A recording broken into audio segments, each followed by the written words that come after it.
Welcome to RealClear Radio Hour, brought to you by the Competitive Enterprise Institute. I'm your host, Bill Frezza. This week, we take a look at the law through a couple of different lenses. In the second half of our show, Ken White, a former federal prosecutor turned criminal defense attorney by day, who runs the eclectic Pope Hat blog by night, talks to us about free speech, Twitter trolls, and libel law. Up first, we welcome Danielle Meitiv, a climate scientist and free-range mom whose harrowing experience having her children snatched by police is a cautionary tale. Danielle, welcome to the show. Hey, thanks so much for having me. Danielle, before we get into your story, I want to poke into your background a little bit. I understand you graduated from the Bronx High School of Science back in the 80s when the school was still a national powerhouse. 10 years earlier, when I started college, they sent 11 students to my freshman class at MIT. Were you a nerd? Oh, absolutely. You found me out. Yeah, and you went on to study oceanography? Yes. And my specialty is climate science. So you must be pretty busy these days. Oh, yeah. Yeah, I've been doing a lot of consulting. You know, growing up in New York, I remember the Bronx when it was a virtual war zone. If you turn off CNN and look at the actual crime statistics, America is a much safer place today. Why are we all so scared? You know, I've been asking myself that a lot, obviously, over the last year. And it seems to be a bunch of things. I mean, one, we let ourselves get terrified by the news that's beamed into our homes. We've lost touch with our neighborhoods, I think. So we don't know our neighbors. We don't know our communities. So everybody seems like a stranger. But it really is a completely false perception. There's a lot less crime against children. You know, in general, there's less crime. It's just a safer world now. Well, I remember hitchhiking all the time in college. It was the Uber of the day. Nobody looked twice at it. Now I think they'd probably arrest you if you tried to hitchhike or pick up a hitchhiker. Absolutely. And people would say you were crazy for trusting anybody. Crime stories are in the news every day, but what do the actual statistics say? Well, according to the FBI, today is a lot safer than when I was growing up. In the 70s and 80s in New York City, it was a lot more dangerous than it is today. And yet our parents didn't hesitate to let us walk around. They certainly would never have said that a 6 and 10-year-olds couldn't walk to school or to a library.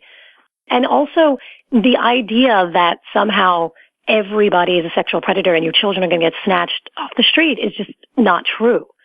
So this paranoia and fear is just that. It is paranoia. It's not based on reality. When our story came out, a number of people said, oh, but look how many registered sex offenders are in your neighborhood. The sad truth of that is the overwhelming majority of the people on that registry are people the children knew. They're not strangers coming out of a white van. Child abduction by strangers has always been extremely rare, and it's even rarer today than it was when I was a kid. So the Boogey Man of everybody's fears is really a mirage. It's a media-driven phenomenon. You know, in the past, if something happened, it wasn't beamed onto our phones and into our living rooms and on every radio 15 minutes later. It was, in fact, more common, but less well-known. Today, we let fear drive our decisions and drive our parenting, and that's extremely unhealthy for our kids. You've become a bit of a celebrity in the free-range kids movement because you and your husband are fighting back after you had your kids snatched. Tell us about your first run-in with Montgomery County Child Protective Services where you live. What happened? Well, the very first time was just over a year ago. It was actually on Halloween. On the way home from school, I let the kids play at a park a block away from the house when I went home to make dinner. They came home an hour later. We thought everything was fine, but a few days later, we actually had a visit from 2 CPS social workers who told us that somebody had reported our kids being there and that it was illegal for us to allow our 6 and 10-year-old to play unsupervised 1 block from our home. What? Yeah, we disagreed. We said that it's not illegal, that the law they were citing did not apply in this case, and then we declined to let them interview our children. I recently found out when we went through the CPS files on appeal that they did go to the school and interview a number of the school social worker and teachers and observe my children there. Interesting.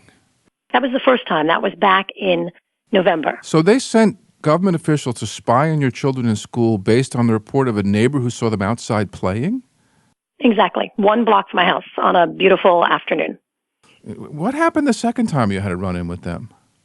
So it was less than 2 months later. I was out of town, and my husband was driving the kids home, and they passed a park, which is a mile from our home, and the kids wanted to go to that park and walk home.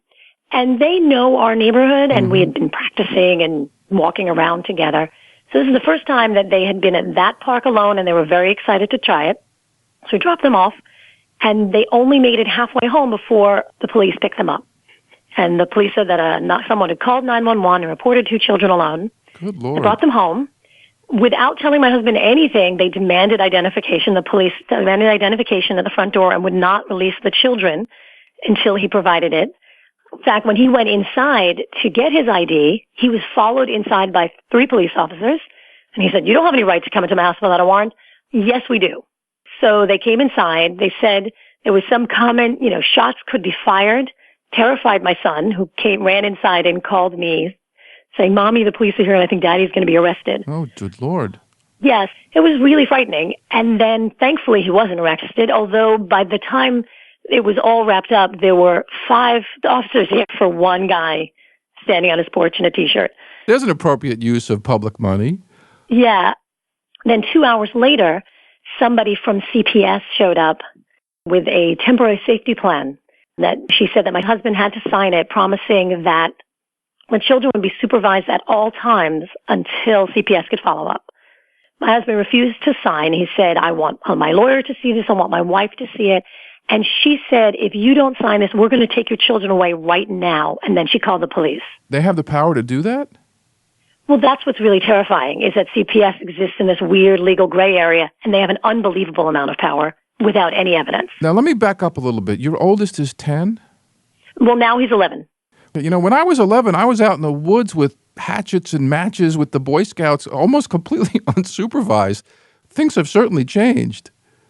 Absolutely. I grew up in New York City, so when I was 11 in the early 80s, I was riding the city bus into Manhattan by myself or with a friend. So the idea that, then he was 10 and a half, couldn't walk home with his sister, to me is inconceivable. Every other generation of Americans has been given so much more freedom and independence than our children are given today. And around the world, children are still given that freedom. And yet, for some reason, this generation of parents thinks that their children are not capable of that. And that is completely unbelievable to me. Well, it's one thing for this generation of parents to think their own kids are not capable of it, but to sick the police on other people's kids is starting to become frightening. Well, that's what's so terrifying is, in the end, I may disagree with somebody else's parenting, Right. but I'm not going to tell them what to do. But this helicopter parenting has become so common that it's become the norm. It's now being enforced as the only right way to parent. And if you don't parent that way, you're by definition neglectful. And that, of course, penalizes people who don't agree with that philosophy like us, and also people who can't afford that. Not everybody can afford 24/7 childcare. And what it's saying is if you can't afford it, you are by definition a bad parent. And that's what's so frightening to me, is this big brother saying there's one right way to parent, and if you don't do that, you're in trouble. Why didn't you just cave? I would think it'd be pretty scary dealing with all these authorities. Well, what's funny is it's never really occurred to me to cave because it's a snowball. Well, what's going to happen next? They're going to come in my house and, I don't know, see that, we didn't sweep the kitchen and decide that it's unsanitary. They're going to, you look at my kids' rooms. I mean, the thing I've learned is that once CPS has you in their sights, you are going down. There are very few people who survive a CPS investigation. They say, "Oh, yeah, you're fine." So one, I was afraid of what would happen, if once they got their claws in. But frankly, even more important than that, we have rights in this country. And if I were just saying, "Oh, okay, yeah, you can look at my house," well, then what's the point of having those rights? The Fourth Amendment says you need a warrant to come into my house, which means that you need to prove to a judge that there's some threat here. Until you do that, you're not coming past my front door. If we don't stand up for these rights, they're meaningless. So, Danielle, as a result of all this interaction with Child Protective Services, I understand they found you and your husband responsible for unsubstantiated child neglect. Now, I looked that up on the internet, and it said it means an investigation determined no maltreatment occurred or there was insufficient evidence to conclude that a child was maltreated. How could parents be held responsible for a non-event? Exactly. It seemed like something straight out of an Orwell novel. You're guilty of something that we have no proof of. And that just made no sense. And in fact, when we went into CPS, because we had to meet with them, and their lawyer said, well, it's when we don't have enough evidence to call it neglect, but we don't have evidence to rule it out. And I couldn't believe I was hearing this. Like, wait, you need evidence to prove I'm innocent? That's not how our government's supposed to work. That's not how our legal system is going to work. Either you have proof of guilt or you're presumed innocent. But that's not how CPS works. Certainly we hear of cases where there is child abuse and there is child neglect and some poor child dies at the hands of an abusive parent, and they open up the case files and they find that CPS has had repeated contacts with this family and never did anything. Could it be that some of the officials are just afraid and they're trying to cover their rear ends? Oh, absolutely. I think that's part of it. They're trying to cover themselves. But the other part is, I don't think that the way CPS is set up now, they actually know how to look for real child abuse. So it's almost like, well, anybody we get in our clutches, we're going to investigate because we have had so little success in finding real abuse. The first time our children were picked up in December, that's when CPS came to us and said, you have to sign this safety plan. And of course, my husband did, because the woman was threatening to take the children away at that moment. A few weeks later, we agreed to meet with CPS in their office, but they said, no, we need to come into your house and inspect your house. And that's when I said, no, you don't. We're happy to go, we're happy. We're willing to go talk to you in your office, but we don't see any reason why you need to come into our house. A few days later, that social worker showed up at my house unannounced with a police officer demanding to be let in. And that's when I said, no, unless you have a search warrant, you cannot come in. And he insisted he didn't need a search warrant, that the police officer would stay outside, but he had a right to come in. Then I noticed on his jacket, he had the visitor sticker from my children's elementary school. And I asked, did you just come from the school and talk to my children? And he refused to answer. I asked him twice, and he refused to answer. Instead, he rushed off. Wow. It wasn't until I called the school and spoke to the principal that I found that he had, in fact, gone to the school, pulled my children out of class, interviewed each of them individually, and told them there are creeps out there waiting to grab you, and you should tell your parents that you don't want to walk alone because it's scary. Wow. Not only is this man trying to frighten my children, but he's actually trying to manipulate me by telling my children what to say to me. This is real secret police stuff. That was when I decided to go to media. That infuriated me, and it also terrified me. Because when I was standing on the porch talking to the police officer and the social worker, I have this idea that here I am standing between the outside world and my children. I can protect them. Government officials need a warrant to come into your house. CPS often gets around that. And that I find really disturbing. And when CPS went to the school, it showed me that they actually had the power to do an end run around me and grab my children when I wasn't looking. And that terrified me. And that's why I went to the media. And that's why I fought back. I understand you and your husband have hired a lawyer and are preparing to litigate. What can you share with us about that? Well, on April 12th, our children went for a walk again. And this time, somebody called 911. The police came and picked them up. And CPS refused to tell us. They didn't tell us where our children were. Oh, my Lord. So for hours, we had no idea where our children were. And then they again made us sign a safety plan. We found out later that our children were held in the back of the police car for 2.5 hours, 2 blocks from my house. They weren't given food. They weren't allowed to use the bathroom. They weren't allowed to call us. And even though the children kept telling the police officers, we're late, our parents are going to be worried, we want to go home. And then when they got to CPS kept us waiting in the lobby for 2 hours before they let us see the kids. Didn't even tell the kids we were there, and then made us sign another safety plan before they would release the children. So that unlawful detention case is what we're pressing against both CPS and Montgomery County Police. So you've really fallen into their clutches.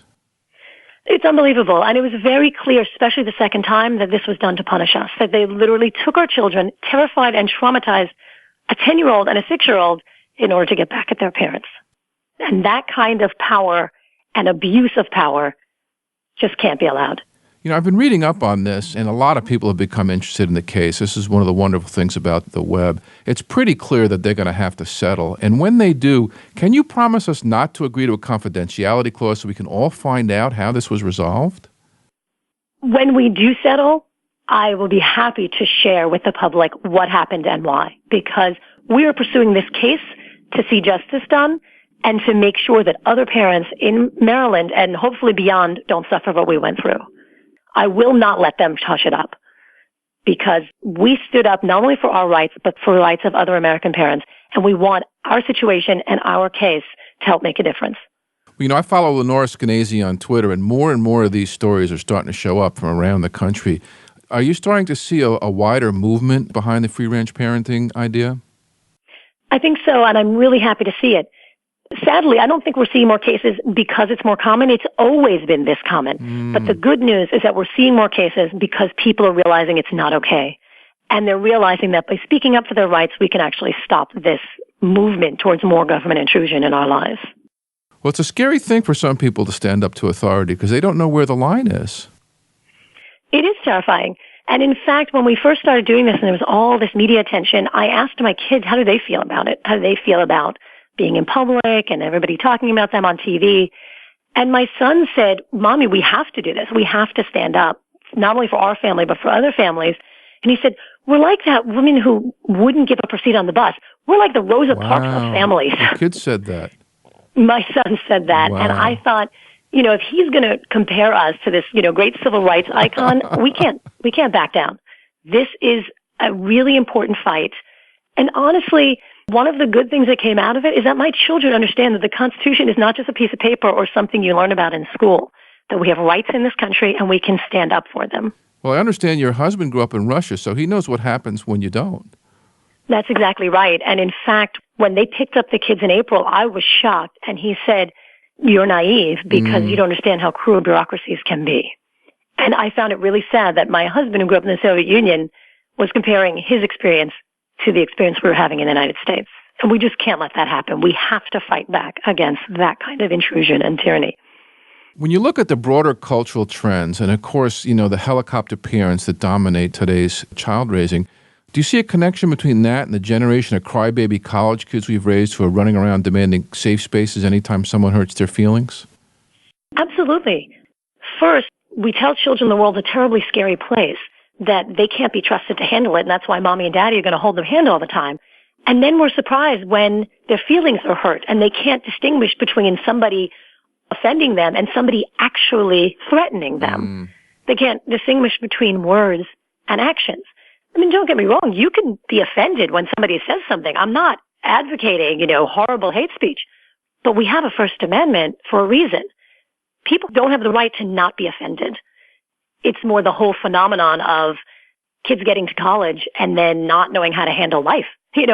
Being devastated if they get a C or if they get in a fight with their roommate or a girlfriend breaks up, and you have people who literally can't handle these challenges, and we wonder how they're going to be adults.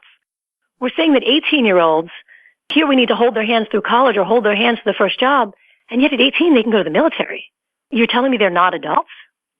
There's many different ways to raise children, but I think we can all agree that the most basic level of parenting is that you start with an infant who is completely dependent and completely under your control. And through childhood, you move to an adult who is completely independent and you have no control of their lives. And under that definition, today's parents are failing. We are literally getting to the point at 18 years old where they can vote and drive and marry and go to the military, and they're not capable of making decisions. And sadly enough, these are the most privileged kids who are the most coddled. It's almost as if college kids are demanding a return to en loco parentis. Well, that's exactly it. And the idea that somehow they need to be coddled is really doing them a disservice. Every generation before this and all over the world, children are given increasing amounts of responsibility until they become adults. That is actually called growing up. And yet we've stopped doing that. They say my 11-year-old or my 10-year-old can't watch a 6-year-old sister. Everywhere else in the world, that's the norm. Older siblings watch younger siblings all the time. Young kids do newspaper routes and run errands for their parents, and that's how they learn increasing responsibility and self-sufficiency. We are robbing our children of necessary developmental steps. This is how children grow up. There's no other way. A mature, independent child does not emerge like a genie from a bottle when you drop them off at college or when they start their first job. You have to grow that child, and it starts young. So, Danielle, what happens to our democracy if we raise an entire generation trained to run to authorities to protect them from imaginary fears? Well, that authority can certainly abuse power, and that's what we're finding. People who are afraid are very easy to be manipulated. And when you put all your trust in authority, and when you don't stand up and demand that your rights are respected, they're going to be trampled. And you're not going to have any recourse. And that's why we stood up. Because we need educated kids who can stand up and hear different opinions without getting morally offended. We need kids who have the maturity and critical thinking skills to weigh different ideas, to stand up for themselves, to fight for what's right. And if you're going to hold children's hands, they're going to be looking for a parent. And that's exactly what Big Brother was. Right. You know, there's a reason why in the Soviet Union they referred to the fatherland, because everybody was like a child and the state was going to take care of you. And that is a terrifying idea. Danielle, we'll be following your case quite closely. Thanks so much for coming on the show. Thank you so much for having me. That was Danielle Meitiv, climate scientist and free-range mom, here on RealClear Radio Hour, brought to you by the Competitive Enterprise Institute. I'm your host, Bill Frezza. You can check out RealClear Radio on Facebook or follow us on Twitter at RealClearFrezza. And stop by RealClearMarkets.com, my go-to place for diverse views on political economics. Ahead, we'll speak with criminal defense attorney Ken White, who runs the eclectic Pope Hat blog, about hecklers' vetoes, Twitter trolls, and libel law. Stay tuned.